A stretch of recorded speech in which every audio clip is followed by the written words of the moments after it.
இன்னைக்கு நம்ம சட்னி ஒன்று பார்க்கலாம். இதுக்கு கொஞ்சமாக கடலைப்பருப்பு சேர்த்துக்கலாம். நல்லா ஃப்ரை ஆகட்டும். இஞ்சி பூண்டு சேர்த்துக்கலாம். வெங்காயம், பெரிய வெங்காயம் சேர்த்துக்கலாம். சால்ட்டு சேர்த்துக்கலாம்.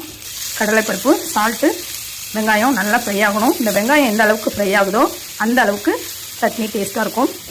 நல்லா ஃப்ரை ஆகட்டும். இப்போ நாம் இதில் ஒரே ஒரு தக்காளி சேர்த்துக்கலாம். ப்ரொக்கோலி இதில் சேர்த்துருக்கோம்.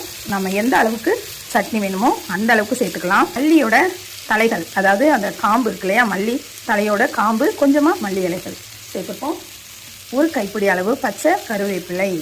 இந்த ப்ரொக்கோலி ரொம்பவே ஃப்ரை ஆகணும், வேகணும், அப்போ தான் டேஸ்டியாக இருக்கும். ஒரு ஸ்பூன் சாம்பார் பொடி சேர்த்துருக்கோம். இதை நல்லா ஃப்ரை பண்ணிக்கலாம். நம்ம நல்லா ஆறிடுச்சு, மிக்சியில் சேர்த்துப்போம். இப்போ நம்ம அரைச்சிட்டு வந்துடலாம். நம்ம துவையல் தாளிச்சிடலாம். கடுகு சேர்த்துட்டோம், சின்ன வெங்காயம் சேர்த்துக்கலாம். அந்த சட்னி இதில் சேர்த்துக்கலாம். இது எப்படி இருக்கணும் அப்படின்னா கொஞ்சம் குறை குறைப்பாக இருக்கணும். சூப்பரான சட்னி ரெடி.